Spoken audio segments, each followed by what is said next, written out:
we're trying to figure out what story the writer's trying to express and how, but we're doing it through the work they've already created. And we're going through and seeing what works, what doesn't work, where they need to figure out the characters more. And they're all very different types of storytelling, but they're equally rewarding. Welcome to the My Future Business Show, where we get you in front of your best audience and keep you there. Not only are we interviewing the biggest names in business to help you become even more successful, we're inviting you to book your spot on the show to help you grow your business. So at the end of the call, make sure you fill in the interview application form at myfuturebusiness.com/interviews. Hello there and welcome back to the show. My name's Rick Nusky. It's great to have you with us. It's been a little bit of a time since we had our last episode. I was being fortunate to have a bit of a break away from the mic, but I tell you what, I'm very excited because today I'm on the line with the wonderful Douglas Weissman. Welcome to the show, Douglas. Thank you for having me. It's great to be here. Absolute pleasure. Now, you and I, we're going to be talking about your work as an indie author. We're going to be talking about your writing work in particular. And we're going to be talking about actually what it takes to write a book, because there's certainly a process behind it. We're going to take a deep dive into all of the different methodologies that you use to successfully market your books, along with much, much more. But before we do that, Douglas, I guess it's a little bit customary, if you like, for us to spend a bit of time learning a little bit more about you. Now, we've just touched on your wonderful wife and kids. I wonder if you could just tell us a little bit about where you are, where you're calling in from today. Absolutely. So I live in the Los Angeles area. I grew Beautiful. up here actually in the suburbs of Los Angeles, and I seem to find my way back no matter how far I find myself. I love LA, having been there a couple of times myself. What do you like about The weather, well, normally the weather's great. I mean, I grew up with nice weather. It's changed over the last 10 years, so it's not something I'm familiar with, but my family's here, my wife's family's here, so staying close to family is something that's been really important to us. Absolutely, absolutely. Now, what do you enjoy doing? Do you enjoy doing your own things or things with family? What's your pastime look like? Oh, hugely connected to things with family. I have a 3-year-old, so a lot of the time Oh, revolves around her, and she knows you're she's busy. the center of gravity. Absolutely. But if I'm not doing stuff with my wife and my daughter or my general immediate family in the area, I love to Yep. hike. There's so much great hiking even inside Los Angeles, let alone kind of on the fringes of Los Angeles County. The beaches are great. There's some really great coastal towns that are maybe 30 to 45 minutes outside of kind of the more famous areas in Areas. Los Angeles that are just gorgeous and so much fun to visit. And there's a lot of antique shops and bookshops and record stores that going in there makes me feel like a teenager again. Yeah, no, it's interesting we're talking about this and locations because you've done a lot of work as a travel writer. We're going to be talking about that in a moment. But tell me, do you enjoy sports? I love sports, but my thing about sports is more camaraderie, right? So I Ah, will pay attention to kind of all of the sports going on in a way that I can then either make fun of or commiserate with my friends, as opposed to other than the Dodgers. I am a huge Dodgers fan because like 3 generations of being Dodgers fans. So my grandfather, who grew up in Brooklyn, was the first Dodger fan, and then passed it down to my father when they moved to Los Angeles, and then the Dodgers moved to Los Angeles. So it's kind of been a whole family entanglement. now you and I touched earlier on lockdowns and things like that. Did you have much time, or do you still have much time for movies? Do you enjoy a movie now and Oh, I love movies so much. then? I just love to absorb stories in any form. And so reading books and watching movies are two of my favorite pastimes, other than being outdoors in some fashion. But it's just the stories they tell and the way that they're able to tell it. So, and plus, I love the way that a movie can bring across kind of the whimsy of life and the whimsy of a place. And it's something that doesn't necessarily translate in the same way in a book. Yeah, there's lot to be said about storytelling. I'm going to ask you a little bit about that in a moment. But with regards to books, do you enjoy picking up a hardback, or is there a space for you in terms of audiobooks? I love both, actually. So I doubled the amount of books I read just by adding audiobooks to my reading sensibilities, which was something that didn't happen until really COVID. And I was spending more time walking around and trying to make space for myself as opposed to kind of always sitting inside because I worked remote since 2013. So I was Hmm. familiar with that end, but not making that space outside for myself. But audiobooks, I listen to them in the car, I listen to them when I walk, when I hike. So it enables me to absorb that many more stories without actually having to trip over a rock when I'm trying to read a hardcover when hiking. Yeah, I think it's timely to ask you this question. Do you have any of your books in audio format? Not at the moment, but it's definitely something that I'm moving towards. I'm Mm. I'm on a mission right now to get Stanley Tucci to read my latest book, Life Between Seconds, because Oh. I would love for him to read it. Yeah, fantastic. Now I know that you're an animal lover. You've got some pets. Tell me about your anxious dog. My She is part pit, part lab, part Dane. So she's Oh wow. gigantic and she is basically Scooby Doo. She's afraid of everything. She's literally afraid of flies. If there's a fly in the house, she will run to her bed and cower, just a fly. But then if we're outside in the yard, she'll bark at trains and bark at buses. So it's this really interesting dichotomy between what makes her fearful and then what makes her courageous. She seems to have a beautiful temperament, and I think that's important with a young family. What do you find that there's some healing properties when you get around pets? Oh, 100%. And it is calming, really, and Yep, yep. especially with a dog and a cat, and both of them bring so much life and soul to the house. There are times when we'll let the dog sleep over at, my wife's aunt's house because 'cause they're very close, the dog and my aunt and wife, so everybody's entangled. But we might just want a quiet night, so maybe the child and the dog will sleep at our aunt's house, but then the house feels empty Yes. without that dog, without that presence. Yeah, absolutely. Thank you very much for sharing. Now, I want to wind back, I guess, the pages of time a little bit. Having a young family of your own, you might find yourself reflecting on your own childhood. Can you remember growing up, and what was it like for you? Tell us a little bit about it. Yeah, absolutely. I had a really wonderful childhood. My parents are still together, which today I feel like is something you have to reference just Oh, in case because yes, it's it's like a very 50-50. special. Yeah, Yep. and they live about 15 minutes away from me and my wife, and my parents live 5 minutes away from my wife's aunts, who are very close to our family, so it's kind of this whole really fun ecosystem that we've had. But growing up, there was a lot of sports. I have 2 older siblings, so we did a lot of sports, a lot of theater. My brother loved doing theater, Mhm. and we were really active in youth groups, and we were active in our synagogue because 'cause we're part of the Jewish community out Oh, here. yes. Yep. So it was always this really fun, really large, engrossing ecosystem. I can't tell you how large my family is, but just as an example, we would have 80 people at our Thanksgiving, and Love that's it. normal. That's I love absolutely, it. yeah. Yeah, there's nothing more powerful than the bond between a rock solid family, and it's a blessing to have, that's for sure and certain. Now, we talked about parents, and I love to talk about those who we look to as we're growing up in our formative years. Can you remember anybody in your I guess your young adulthood that you look to for sort of that leadership role in your life? Oh, absolutely. I mean, my parents had their space, of course, as parents do, especially when they're present and they Yep. take us on trips and they're there for the sports and taking us around. But at the same time, kind of that powerhouse, the powerhouse couple that I'm never going to forget that made such an indelible impact on my life would be my grandparents, both sides of my mom's and my dad's parents. Yep. One was the best way to describe them is growing up, I always felt like my dad's parents were like Fred and Ethel Mertz from Lucille Ball Yes. Yes. and my mom's parents were like Desi Arnaz and Lucy. Just they even the way that they all looked together in that space, it was so uncanny. But my dad's parents were they bickered and they were completely old New York Brooklynite Jews. So they Love had it. those accents and they had attitude and they were definitely the patriarch and matriarch. Where my mom's parents were, they were funnier, they were softer. They were part of the TV industry in Los Angeles since the late 1940s, early 1950s. So they had these Fantastic. great stories that I still love to hear, and both of those groupings really made those connections to storytelling a part of my life.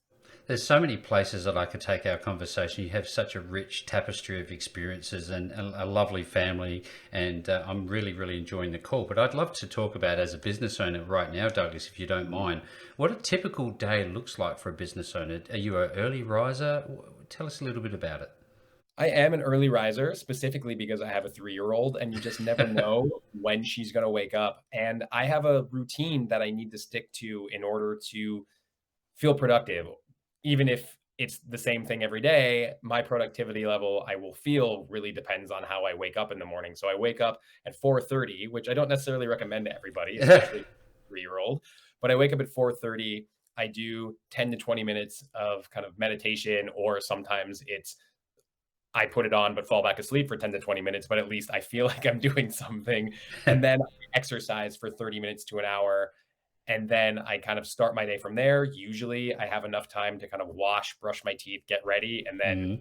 and then my daughter wakes up, and by that time it's around 6 o'clock. So hopefully I get an extra kind of 20 minutes, 30 minutes to start that work mindset. It generally starts with, say, posting on LinkedIn or checking my emails that are directly correspondent to business of the day. It's Mhm. not it's not trying to be like updating my Facebook status in order so I can see what other people are up to, but it's Yep. strictly business related. And that's how I dive in. But then when my daughter wakes up, it's about getting her ready for school. It's about spending time with her. It's about making breakfast and then taking her to school because I work from home, but my wife works at the office. So generally when she has to go into the office, she leaves far before my daughter would be at class. And we don't recommend putting a 3-year-old in preschool before the doors are even open. No. So Yeah, funny that. I love it. Thank you again for sharing. Now, you're looking fit and fabulous, and I'm just wondering, in terms of your diet, are you a coffee or a tea drinker? Do you just drink water? What's your thing?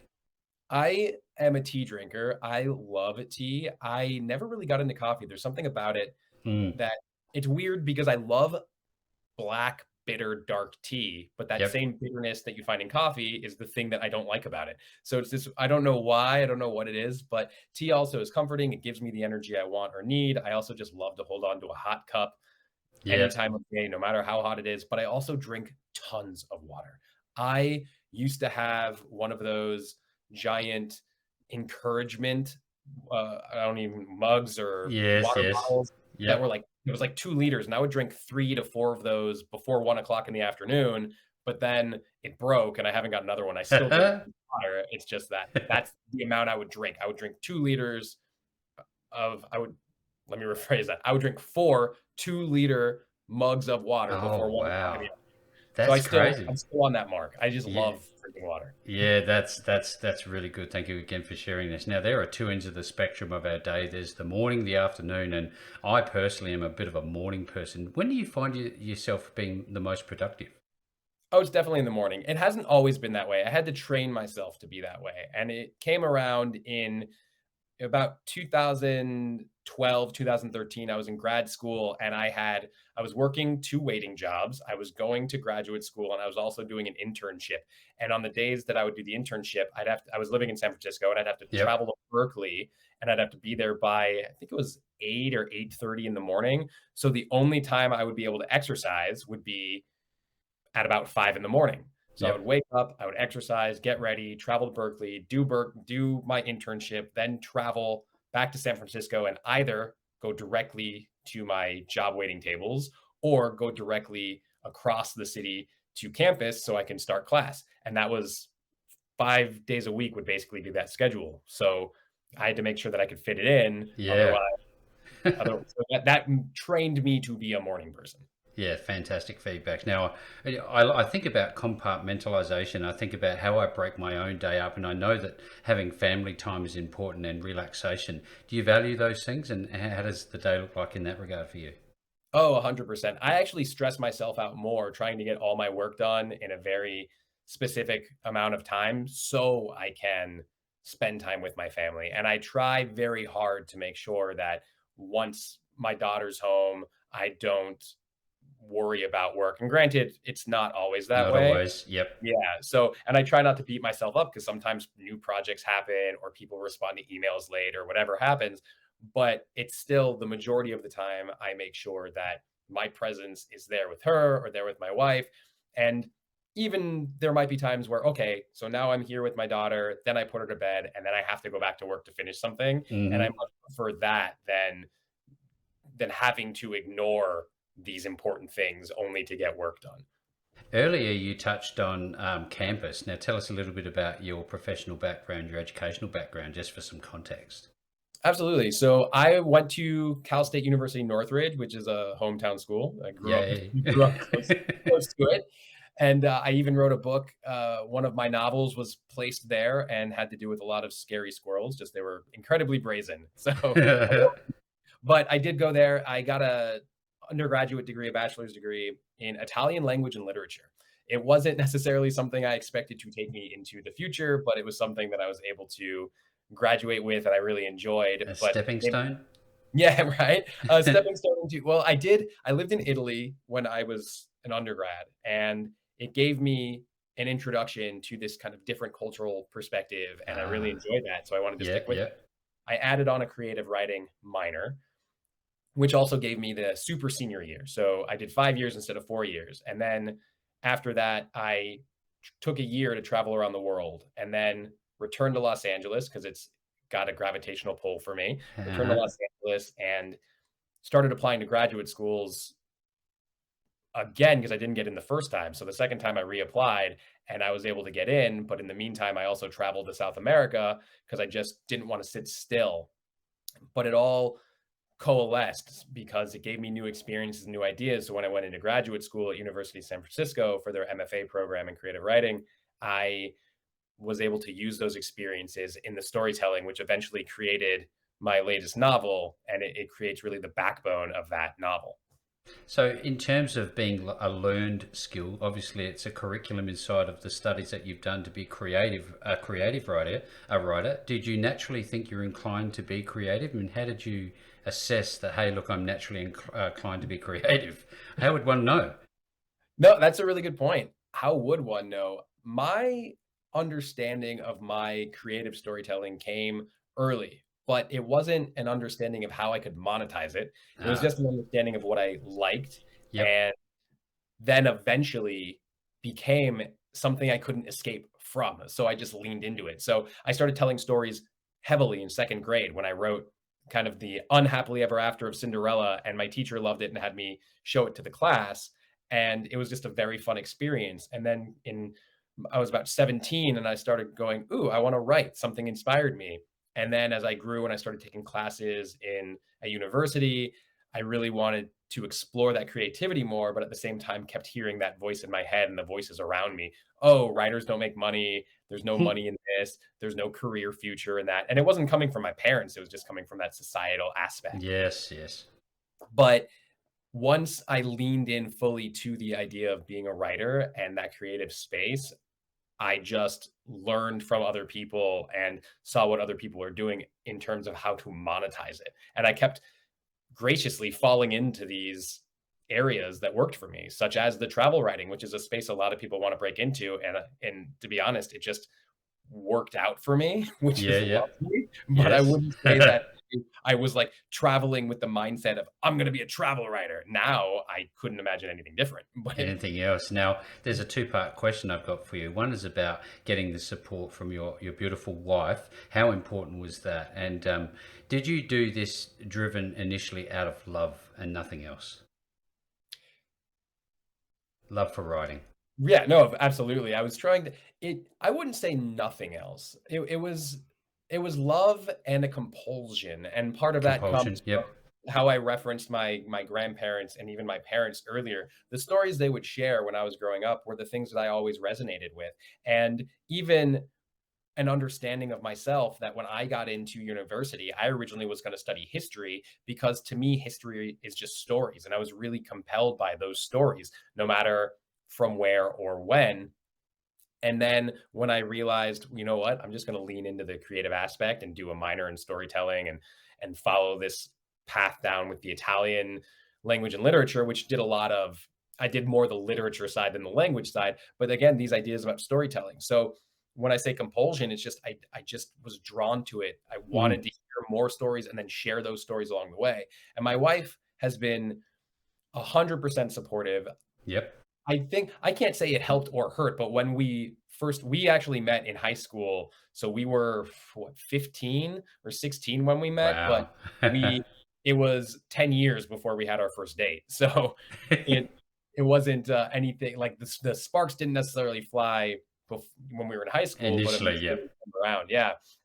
And we were both a bit established in our directions at the time, and it was just Mm. this great idea of being able to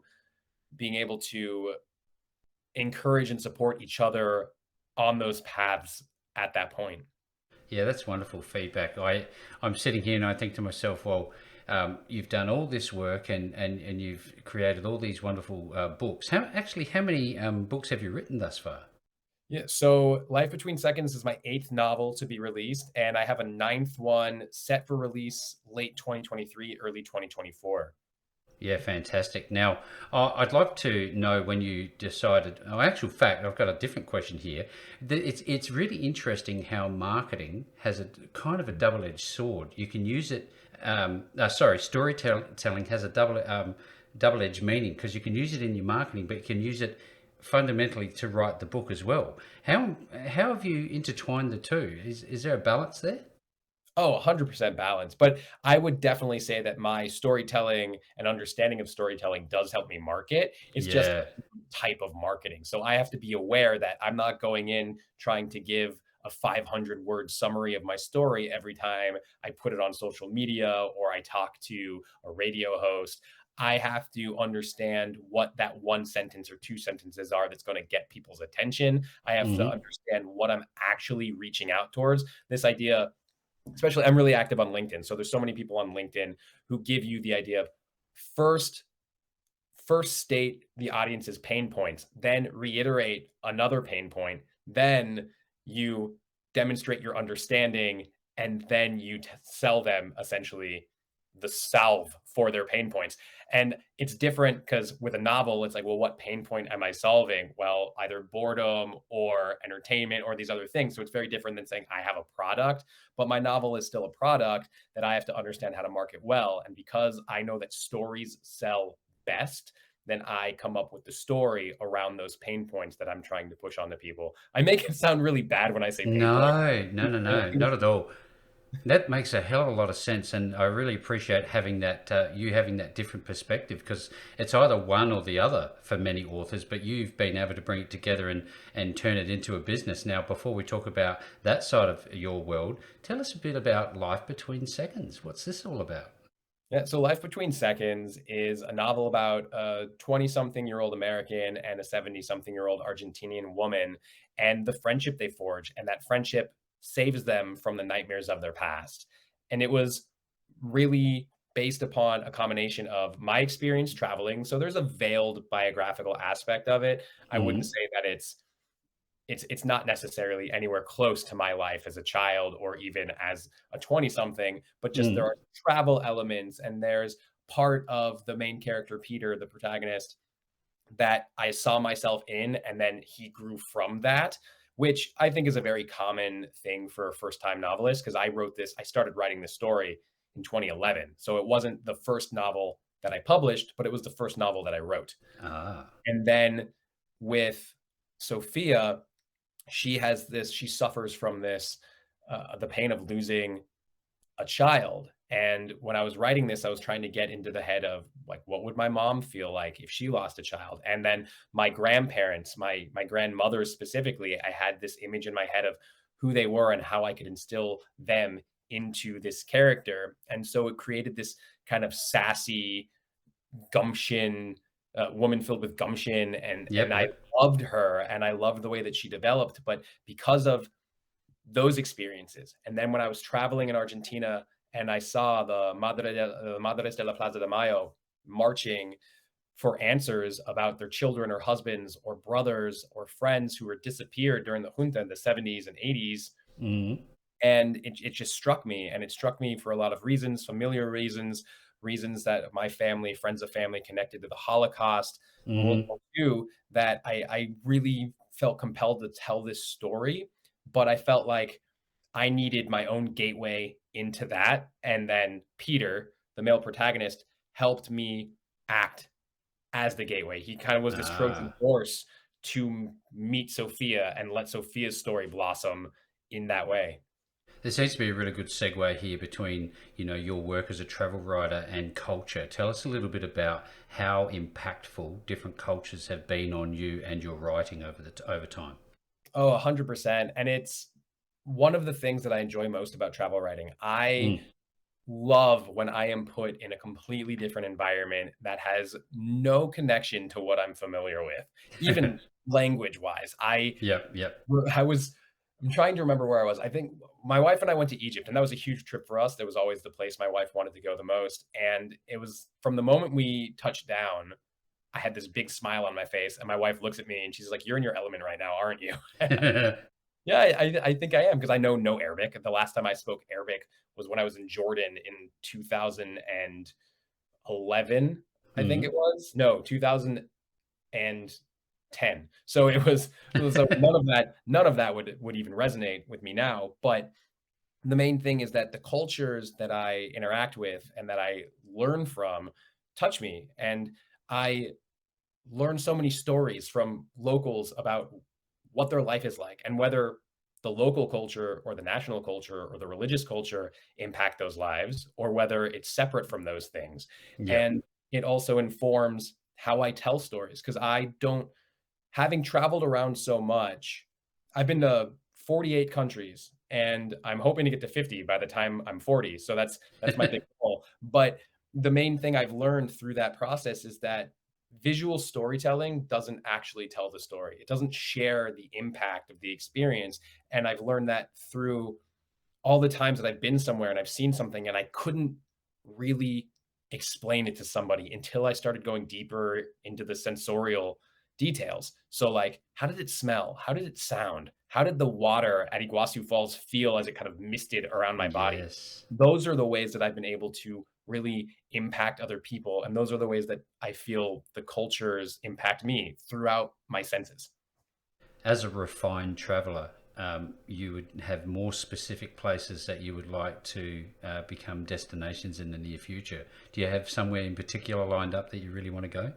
Oh, I am so eager to go to Ethiopia, and the 2 places I am so eager to go to are actually both in political turmoil right now, so Uh, I really wanna go. Ethiopia and Sri Lanka are 2 places I am so eager to visit, and they're so different, and, they have such interesting histories that are both separate from the neighboring countries and yet intertwined in ways that people aren't necessarily familiar with, and I'm fascinated by that, and I'm fascinated by the ancient histories of these places and the food, the respective foods in these places. And I am eager to dive headfirst deep into these places.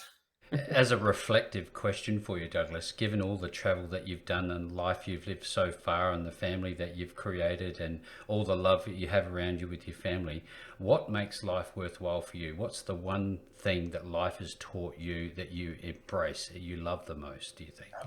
Connection. It Connection? is it is all about connection, the relationships that I make, and that is that it's a broad answer, but Mm, it relates to everything. It's the yep. connections I have with my family, with my daughter, with my wife, with my parents, my brother, sister, my nieces, nephews, etc., my friends, but it's also those connections I make with new people when I'm traveling, with new communities, and it creates this web that I'm both fascinated and inspired by every day because I see it in new ways. I When my book came out, there were people that I haven't talked to in 10 years who were congratulating me, who live in Australia, who live in England, who live across the states, and they're people that I still value those relationships and those connections that I made, and the fact that they're still in tune with and in touch with me enough to even say congratulations or to buy the book and to be part of my life still and all those memories that pop up just by them saying hello. So connections are endlessly enriching. Yeah, absolutely. I mean, the My Future Business brand is about helpful people, helping people. It's all about the human connection, for without each other, what do we have? Now, I'm wondering if you could tell me a little bit about your involvement with fiction, screenwriting, and travel writing. Do you have a favorite? Ooh, that's a tough one. I don't know if I have a favorite because they all come back down to the idea of storytelling, but I will tell Mm, you that they all intertwine. They yeah. all give me something different. One, I love fiction because it allows me to stretch my creative muscles by making something completely new up and not having to worry about somebody calling it out for being untrue because it's supposed to be untrue. I love travel writing because of all the things that I mentioned, the connections that I make, but also the experiences I'm able to share with other people through those Yeah. writings. And then Yeah. I love screenwriting because it's a different medium for storytelling. It allows me to flex a different muscle and showcase a different type of story. So instead of diving deep into the emotional interiority of a character that I can do in my fiction, I have to find out, well, how can I put that in one sentence in a direction on the page, right? Like, well, how is the actor going to act here? Well, Yes, how's he yes. going to smile? So it's a completely different, unique form of storytelling that I also love. Thank you very much for sharing. Now, you write for yourself, but you also write for others. Tell us a little bit about your writing and your services. Yeah, absolutely. Well, so my writing services for others really come back down to storytelling and the story that other people are trying to tell. And a lot of that is ghostwriting. A lot of it is me coming from behind the scenes and having to interview people to understand what it is they're trying to express. Because a lot of times they think the story is about one thing, or they want the story to be about one thing, Uh-huh. but Yep. it really is about something completely different, or the way that they need to get to that one goal is not the way that they expected. So it's about eking out those real important details to get to that. And another way is developmental editing. It's similar because we're trying to figure out what story the writer's trying to express and how, but we're doing it through the work they've already created. And we're going through and seeing what works, what doesn't work, where they need to expand, where they need to figure out the characters more. And they're all very different types of storytelling, but they're equally rewarding. Absolutely. Do you work with beginners as well as Oh, advanced people? Because there'll be a lot of absolutely. people out there that really don't have a clue, but they've got this idea, this passion to do this, but they don't know how. Oh, absolutely. I work with beginners all the time. My major thing with working with beginners is actually, I don't want to say I turn beginners away, but I do ask beginners when they come to me to really look into their why. What is the purpose? Do they want to just publish a book? Do they want to publish a book traditionally? Do they want it to be self-published? Is it to get a story out before X happens? Or is it just something they're tinkering around with? Because a lot of times people don't want to spend the money when they're just tinkering, but they're willing to spend Hmm. it when they have a drive. And then I'm here to help them fulfill that purpose, especially because, as you mentioned earlier, writing a book is hard. And the methodologies you need to put in place to make sure you stick through those hard moments is really important. Otherwise, you're going to have five half finished novels. Yes, absolutely. Well, speaking about half finished, do you have anything on the cards for you at the moment? Are you putting pen to paper? Definitely. I actually have two different novels. One is kind of an expression of if Quentin Tarantino wrote Indiana Jones. That is Ha! this novel.